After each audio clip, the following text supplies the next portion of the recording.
Hey guys and gals, welcome back to Reaction Gap. And today I want to talk about the World Cup because it's been on everybody's mind. Obviously, everyone's got a favorite, and we've been happily involved and inundated with World Cup games and funky hours during work hours, after work hours. So, kind of just wanted to talk about that. So, for the last month, a month and a half or so, basically the world stopped. Um, Billions were watching it. The most watched game was the Portugal Croatia game out of Toronto. It was something like 20 million. Um, so correct me if I'm wrong in the comments, but I read something online that that's what it was. But, obviously, nations celebrated. Heroes were made. Vozinha from Cape Verde. He's that specific hero. Dreams were crushed. Obviously, if your team didn't make it, and many that we cheered for didn't. Um, you know, uh, but every conversation basically became about one thing: the World Cup. Everyone had a conversation about it, right? But now the final whistle has been blown. The confetti has been swept away. Um, the trophy has been lifted multiple times by every player. And today, Monday, the day after, um, your alarm clock still went off. Your mortgage payment is still due. Your boss still expects you to be at work. Um, and if you're not at work, I guess tomorrow is another day. But your family still depends on you, right? So, like I said, uh, what happens after the games are over, right? So, welcome to Reaction Gap.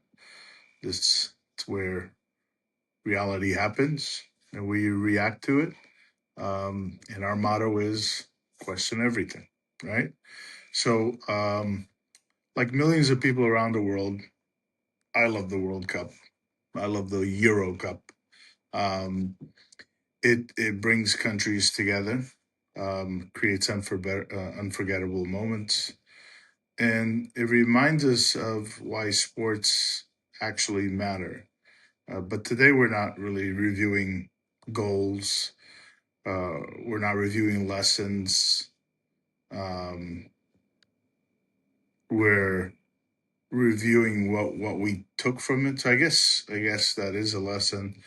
Uh, because the greatest value of sports isn't what happens on the field.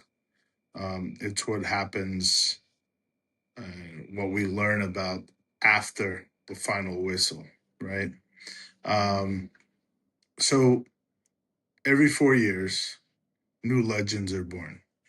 Some players become global icons overnight, right? They go from something like a million followers on social media to 20 million plus. And you can research that. One player in particular, right? Um, but entire countries celebrate together, and yet um, life works the same way. People remember excellence, not excuses. Okay. Uh, my favorite player, Cristiano Ronaldo, um, and the GOAT debate, right? So, no World Cup, at least the last six, would be complete without talking about CR7, Cristiano Ronaldo. Whether you love him or criticize him, you cannot ignore what he's accomplished. His career has never been built on talent alone. It's been built on discipline, hardcore discipline, training, sacrifices, his consistency, his longevity, obviously, 23 years. Whether you believe he's the greatest of all time or not, everyone can learn from his work ethic. Champions aren't made on game day. They're made on ordinary Tuesdays when nobody's watching. So people, they celebrate trophies. They don't celebrate the thousands of hours of training, injuries. I mean, in the World Cup game, there was a massive collision where you've seen the guy do 2 flips in the air, right?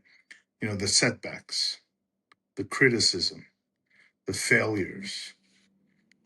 Everyone wants success, but very few people are actually willing to pay the price, right? And then there's the underdogs, right? So this World Cup reminded us that rankings don't necessarily guarantee victories. I mean, favorites lose. The underdogs, they rise and they become stronger with every major competition like a World Cup. And unknown players become household names. So life works exactly the same way.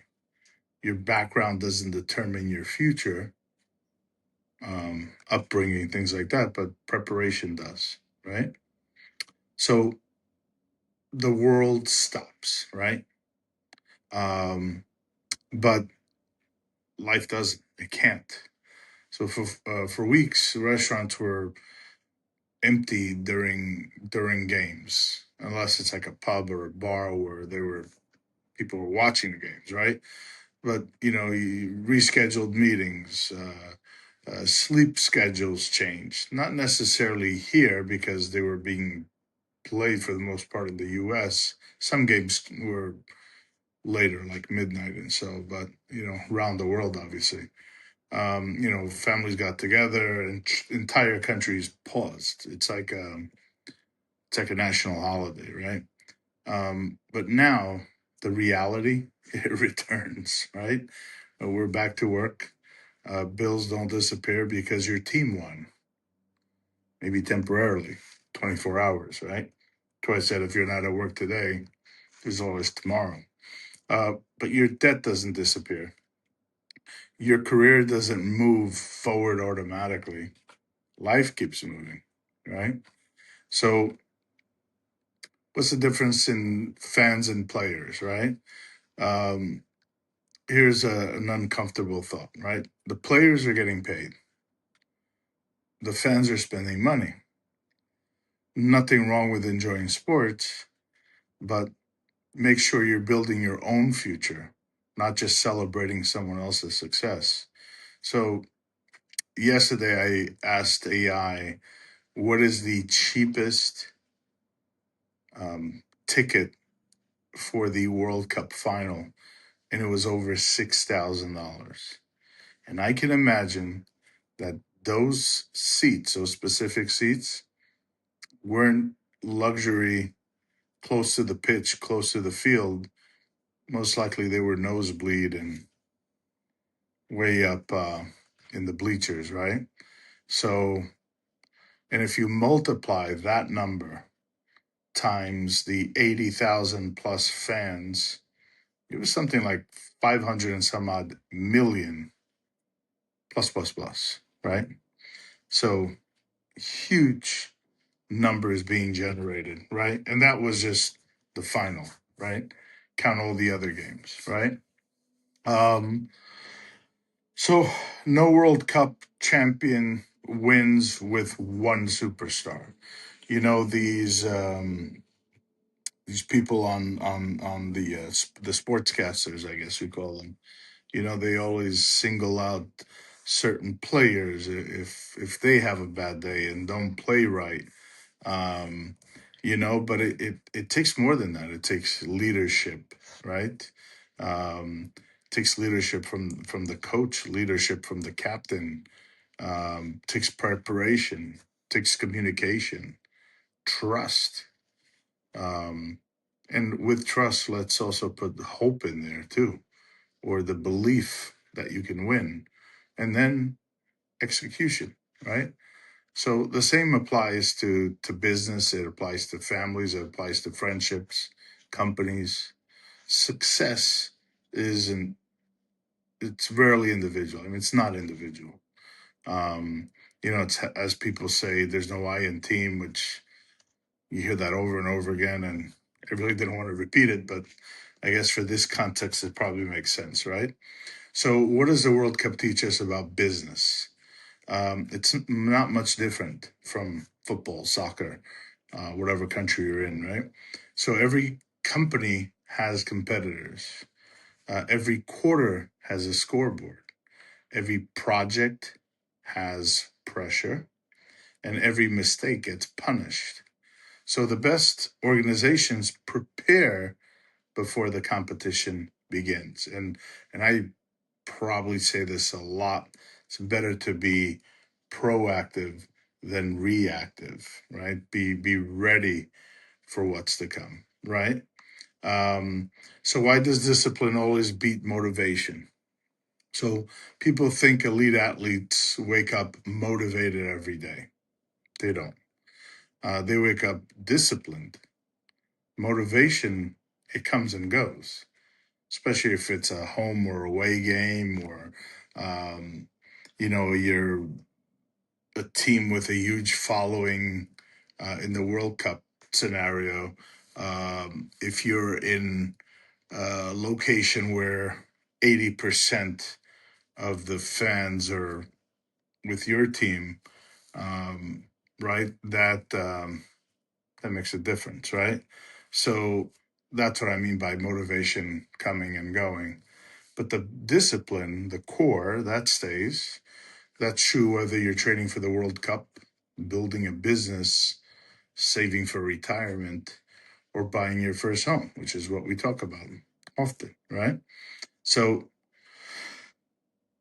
now is the reality. The reaction to all this is, we need to get back to work. Um, these things you always talk about and you could always replay on YouTube, right? But enough games. The vacation is over. The tournament is over. The highlights, they've been watched and rewatched. Um, Now it's your turn. Go build something. Learn something, right? Improve something. Call your client. Call your prospect. Finish the project. Start a new business idea. Pay off debt. Definitely pay off debt. Money saved is money earned, plain and simple. Exercise. I should probably pay attention to that one. Exercise, eat better, right? Read. And if you don't want to read, watch podcasts, watch stuff like this. Become better than you were yesterday or last Friday, because your future isn't decided by who wins the World Cup. It's decided by what you actually do in the morning, right? Sports, they inspire us, but inspiration without action changes nothing. The greatest athletes in history don't become legends by watching others compete. They become legends because they go to work. That's the lesson we should all take from this World Cup. It's the lesson I'm sticking to, right? So, in closing, I want to hear from you. Um, what was your favorite moment of the World Cup? Who impressed you the most? Individual, player, and team who impressed you the most? Whether or not they won or were in the semifinals or the final. Um, who do you think is the greatest player of all time in soccer and in football? Right? Is it Cristiano Ronaldo? Is it Lionel Messi? Pele? Diego Maradona? or somebody that's not like a legacy player or somebody that's been around a while, who do you think is the new future of players, right? Um, Drop your comments in below. And if you enjoyed today's episode, hit like, subscribe to Reaction Gap. Try to have content once a week. Share this episode with someone who's still talking about the World Cup, especially if they lost, um, as many teams did. There's only one true winner. Who cares about second and third place and fourth place? And fun fact, they still get paid. So first place winner gets 51 million. The team, I guess, gets 51 million. Second place is 30 some odd million. Third place and fourth place, respectively, get a few million less, but they still get paid. I guess participation, right? Second team gets medals as well, but who actually remembers you? It's like, oh, we almost made it. Mm, it's basically who's on top is what people remember. Um, but the fight to get there, that's important, and I think we remember that too. So I guess it's fair to look at it in both ways. Like we almost made it, whatever team may be that almost made it, right? Um, but remind your friends, like if they're still talking about it, just say, hey, you know what? Games are over. Real life starts now. So until next time, question everything. Champions celebrate victories. Legends return to work the next day. Thank you.